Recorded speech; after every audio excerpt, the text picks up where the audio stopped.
چاند رسالت میں توہین کس کی وجہ سے ہو رہی ہے؟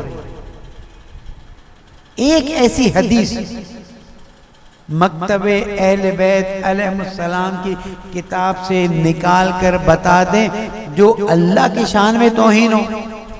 یہیں سے شروع کرتا ہوں کیونکہ اب توہین کا چیپٹر کھولا ہے تو پھر ہم بھی کھولیں. میرا جوان بھی تو جان ہے نا. اللہ کی توہین. بیٹھے تھے چینل پہ, شکر ہے جان چھوڑ گئی ہماری. بات نکلی کہ قیامت میں اللہ کو دیکھا جا سکے گا, تو ایک ہاں اللہ کو نہیں دیکھا جائے گا تو کیسے چلے گا. میں نے کہا پھر کیسے ہوگا؟ کہنے لگے وہ جاء ربک والملک صفا صفا, اور قیامت میں اللہ اور ملائکہ آئیں گے ایک صف بنائے ہوئے. میں نے کہا مارچ پاس کرتا ہوا آئے گا اللہ. شان توحیدی میں شکر کریں آپ اس مکتب میں اور اس دسترخوان پہ بیٹھے ہوئے جو اہل بیت کا دسترخوان ہے. یعنی آیت قرآن میں کہ تمہارا رب جو ہے وہ عرش پر ہے, کہاں وہ عرش پر, وہ مولوی صاحب فرماتے ہیں کہ ہاں وہ عرش پر بیٹھا ہوا ہے اور جب ہلتا ہے تو زلزلہ آ جاتا ہے. میرے جوانوں سوچ کے بات کرنا, اس لیے کہ ہمارے پاس اتنا مواد ہے کہ سامنے والے تو ہم بولتے نہیں تھے کہ چلو کم از کم, لیکن اب جب آپ ہمیں چھوٹی چیزوں سے روکتے ہیں تو ہم بڑی چیزیں تو بیان کر دیں نا. اچھا یہ بات بھی جان لیجیے گا, ان چھوٹی چیزوں پہ تو ایف آئی آر ہوگی, بڑی چیزوں پہ ایف آئی آر نہیں کرتے. یعنی اس وقت میں اللہ کی شان میں استغفر اللہ گستاخی کر جاؤں کوئی ایف آئی آر نہیں کرے گا. نعوذ باللہ ادھر ادھر سے ہو کے رسول کی شان میں گستاخی کر جاؤں کچھ نہیں ہوگا. اگر وہاں نیچے والوں پہ جو فتح مکہ کے بعد مسلمان ہوئے ہیں ان کی شان میں کچھ بول دیا تو پھر ایف آئی آر ہی ایف آئی آر.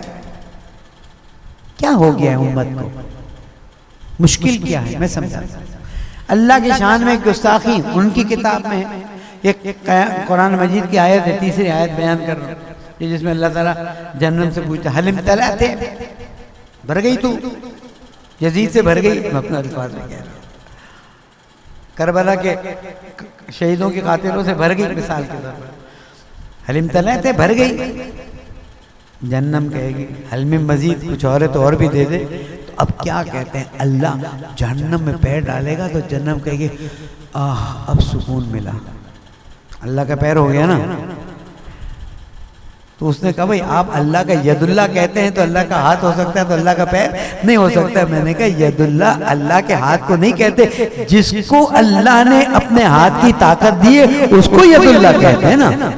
اور ید اللہ نہ ہو تو خیبر اکھڑا کیسے جا سکتا تھا. یہ اللہ کی شان میں توہین کی ایک مثال. مجھے اپنے وقت میں مجلس کو ختم کرنی ہے, پیغام دینا ہے. دوسری شان رسالت میں توہین کہ رسول اکرم جو میں نے بتایا وہ آیت ہی بھول گئے. سوال یہ پیدا ہوتا ہے. ایک اور واقعہ بتاؤ, ٹی وی پہ آن لائن جا رہے تھے, لائیو تھا, تو بہت عرصہ ہو گیا, 15 17 20 سال پہلے بات ہوئی کہ شب قدر کون سی رات ہے. پہلے ہمارے اہل سنت بھائی بہنوں میں سے جو تھے ان سے پوچھا, انہوں نے کہا اصل میں شب قدر کی تاریخ اللہ سبحانہ وتعالیٰ نے رسول اکرم کو بتائی. جب رسول اکرم باہر تشریف لائے تو کچھ لوگ جھگڑ رہے تھے, اس جھگڑے میں لائیو جالی تھی بات. رسول اکرم نعوذ باللہ بھول گئے کون سی تاریخ. رسول اکرم نعوذ باللہ بھول گئے. پھر ایک عالم نے کہا کہ نہیں بھول جاؤ مت بولو, پھر اللہ تعالیٰ نے تاریخ کو ان کے ذہن سے نکال لیا. بولنا چاہ رہے تھے تم نے بول دیا نا. یعنی شان رسالت میں توہین ہے کہ رسول اکرم, یہ ابتدا کی توہین بتا دوں انتہا کی توہین بتاؤں. رسول اکرم فرما رہے تھے مجھے کاغذ اور قلم دے دو, میں تمہیں وہ لکھوا دوں کہ جس کے بعد تم کبھی گمراہ نہیں ہوگے. پڑھیں سماوی تجانی کی کتاب پڑھیں, پھر میں ہدایت پا گیا. بس یہ پڑھنا ہے. پھر آپ روز دفتر جائیں گے تو آپ کے پاس ایک سبق موجود ہوگا. اچھے طریقے سے بات کریں, جھگڑے کی کون سی ضرورت, لڑائی کی. میں کسی سے جھگڑا کر رہا ہوں, کوئی میں شور مچا رہا ہوں, کوئی بے احترامی کر رہا ہوں, سادی بات بتا کہ وہ وہاں پر اس بات کو بیان کرتے ہیں کہ رسول اکرم جو ہے وہ معصوم نہیں تھے. سوال یہ پیدا ہوتا ہے, وہاں پر کہنے والے نے کہا کہ حسبنا کتاب اللہ. تاریخ ہے نا, آج بھی اس پہ ہمارے لیے کتاب کافی ہے۔ اگر تمہارے لیے کتاب کافی ہے تو رسول اکرم محمد مصطفیٰ صلی اللہ علیہ وآلہ وسلم کیوں فرمایا انی تارک فیکم الثقلین کتاب اللہ و عترتی اہل بیتی، میں تمہارے درمیان میں دو سنگین چیزیں چھوڑ کے جا رہا ہوں، اللہ کی کتاب اور اپنی عترت اہل بیت۔ جب تک دونوں سے متمسک رہو گے گمراہ نہیں ہوگے، اور یہ دونوں ایک دوسرے سے جدا نہیں ہوں گے جب تک حوض کوثر میں آ جائیں۔ تو جب یہ بات ہے تو پھر حسبنا کتاب اللہ کے کیا معنی ہے؟ کوئی مجھے بتا دے۔ آج اگر صرف کتاب چھوڑ کے چلے گئے ہوتے رسول اکرم 2500 سے زیادہ تفسیریں ہیں، کتنی؟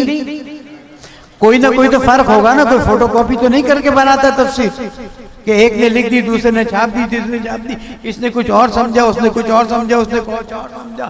یاد رکھیے گا یہ اللہ تعالیٰ کا ہم پر احسان ہے کہ اس نے اہل بیت علیہ السلام کے ذریعے ہمیں دین عطا کیا تاکہ ہم بھٹکے نہیں، ورنہ 2500 تفسیروں میں دین ڈھونڈتے تو کہاں ڈھونڈتے پھرتے۔ اوتھینٹیکیشن کہاں ہے؟ سند کہاں ہے؟ کیسے پتہ چلتا؟